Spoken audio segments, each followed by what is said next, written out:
Hi everybody, this is Helen Gossier, your English teacher. I'm here to and tell you about simple present. That's the first tense in English. If you're in secondaire 4 or 5, this is a review. It will be easy for you, but just so everybody's on the same page, we'll review this, okay? This is simple present. Take notes, please, as I go and as I explain. In class, if you're in class, you can always ask me to stop, and so you can have more time to really take notes, because eventually when you'll be writing, you can have your notebook, so you can go back and really use your notes. Okay, simple present. So, simple present is used for habits, something you do quite often. For example, every day I brush my teeth. I usually go to the movie theater on Saturdays. So this is things that you do often. Uh, it it can also do things that you don't do. For example, if I say I never go on vacation, well, that's still a repeated action. It's still something that you often don't do. So make sure that if you use never in your sentence, it's still a repeated action. It's also used for general facts. So a fact is something that doesn't change. So for example, dogs have 4 legs. Well, it doesn't change. This is it, and that's the way it is. So we use general facts, for example, for science. You think about, so science, geography, something that don't change. You know, Quebec is in Canada. That is a fact. Okay, also you have a list here that you need to write down, because those are your feeling verbs, and those verbs you cannot use those verbs with the present continuous. Those are exceptions, and they are inside feelings, so we call them feeling verbs. You cannot see somebody, I don't know, loving. It's not something physical that you do. So you can see somebody running, but you cannot see somebody loving. So that's why those feeling verbs are, you need to write them down, because you cannot use them with the present continuous, and you cannot use them with past continuous. Sometimes you can use them, some of them. For example, the verb to be, you can use them only when the person is different than what she usually is. So for example, she's being mean today. That means she's different than usual. Usually she's really nice, but today she's being mean. That's the only other time that you would use being. Liking, not okay. Loving, I'm loving it. Only McDonald's has started using loving, because it's not grammatically correct. I'm preferring, you cannot say that. I'm understanding, ma'am. That's not okay. You say, I understand, right? I'm thinking. If you're doing the action in, which a long action, you can say, I'm thinking right now, just wait a minute. When you're talking about your opinion, that's when you say, I think, I believe, that's when you use to think, like, so sometimes it's an exception that you would use think as your opinion, and I'm thinking, it's when you're doing the action of thinking. What else? When you're using seeing, so I'm seeing things, that's when something's not going right up there, right? I'm seeing things, that means you're seeing ghosts, you're seeing things that people aren't seeing, so that means you need to see the doctor. And it's the same with I'm seeing, and I'm hearing. Yes, that's the other one. I'm hearing things is when you need to see the doctor. And I hear you, that means I hear your voice. Those are the only couple, the ones that you can sometimes use ing and sometimes not. The other ones, I'm knowing, you cannot say that. I'm needing, you cannot say that. I'm understanding, I'm wanting, I'm wishing. No, it's not okay. All right? So those are the three times that you would use simple present. Habits, which are repeated actions. Facts, geography, science, things that don't change. Preferences, feeling verbs. Okay, you probably know the verb to be, but we're just refreshing your memory here. I am, you are, he, she, it is, we are, you are, they are. Contracted, I'm, your, he's, she's, it's, where, you're, there. Negative, so you just add not to the verb to be. So I am not, you are not, he is not, she is not, it is not, we are not, you are not, they are not. And contracted, I'm not, you're not, you aren't, he's not, he isn't, she isn't, it isn't, we're not, we aren't, you're not, you aren't, they're not, there aren't.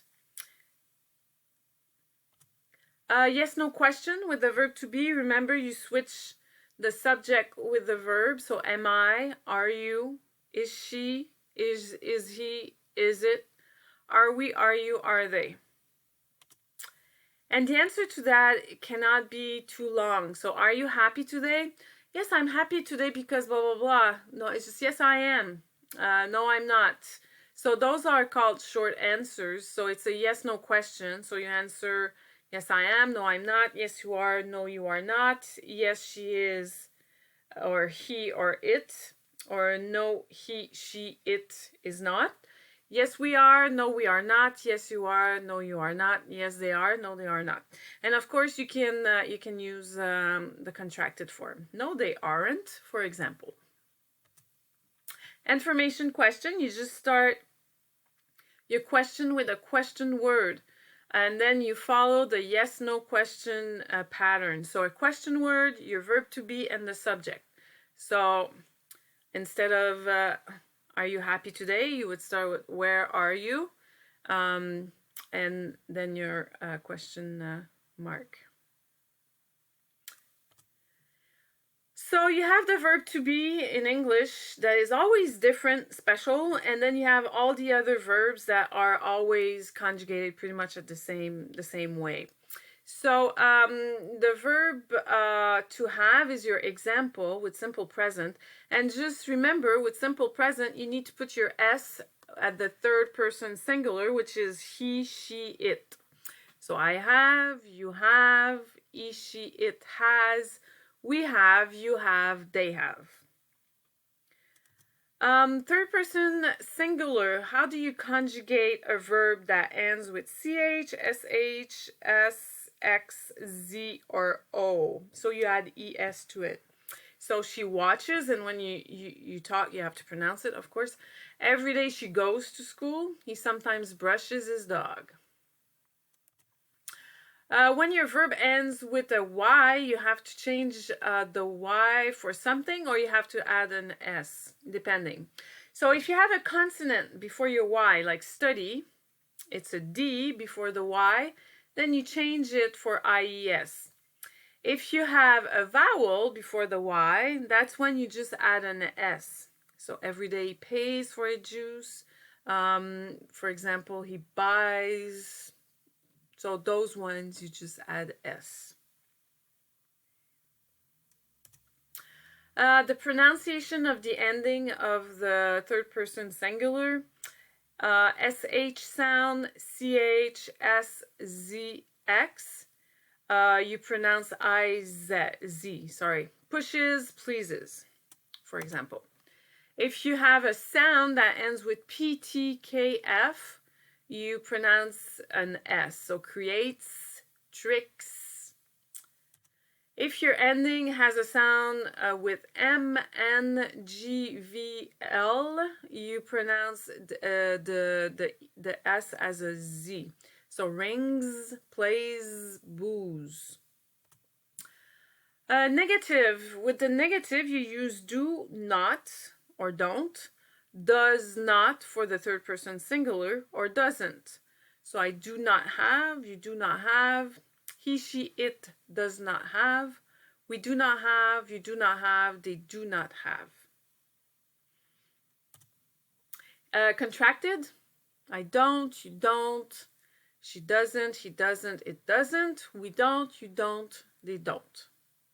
I hope you know that. If you have a yes/no question, so your auxiliary here will be do, your subject and your verb. So make sure that when you have a S to put somewhere, you put it to the auxiliary. For example, he, she, it, you need to put an S somewhere, so it goes to the does and not to your main verb that is have, right? So it becomes does he, she, it have friends. So do I have, do you have, does he, she, it have, do we have, do you have, do they have? The answer to that will be yes, I do, no, I don't. Yes, he does, no, he doesn't, or no, he does not. You can use the contracted form, of course, and make sure that with he, she, it, don't forget your S, or here with, because it's a O, you put ES. Information question, it's the same as with the verb to be, but because you complete your, you start with a question word and you complete your information question, your yes no question. So question word, auxiliary, subject, and verb. So where do you go every Friday? What does she do on Saturdays? Etc. Time markers. So frequency adverbs. Frequency adverbs are never, sometimes, okay, you have them here. Always, normally, usually, regularly, often, sometimes, occasionally, rarely, never. If you have a sentence that has the verb to be, you put your frequency adverb right after. So for example, I'm never late. I am, frequency adverb never, right after the verb to be. Any other verbs, you need to put it before. So I never walk to school. Your verb is walk. Your frequency adverb is never. So you put it right, well, between the subject and your verb. Other time markers, you use them at the beginning. It's like in French. You use it at the beginning of the sentence or at the end. If you put it at the beginning of the sentence, you need to put a comma there, right? So those are in the morning, in the afternoon, at night, every weekend, every day, every week. So you have the choice, beginning or end of the sentence. Every morning, comma, she walks to school. She walks to school every morning. You don't need a comma there. So frequency adverbs need to go in the sentence. They have a specific place depending on the verb, if it's the verb to be or not. And all the other time markers, they go at the beginning or the end of your sentence. Third person singular. So some people have a difficulty wondering, well, they wonder, is it plural or not for some of the pronouns. So indefinite pronouns, somebody, anybody, someone, anyone, everyone, no one, everybody, nobody, those are third person singular. So you have to put an S to your verb because they replace he, she, it, okay? Singular nouns, so a man, a woman, money, etc., those are third person singular. And gerunds. Gerunds are verbs that are nouns. For example, running is fun. So your verb running is a gerund, and it is a noun actually. Traveling is boring, for example. Skiing is the best thing on earth. So those are gerunds, and so they are at the place of a noun in the sentence, and it's third person singular. You need to think about that. And that's it for today for simple present. So you're finished with that.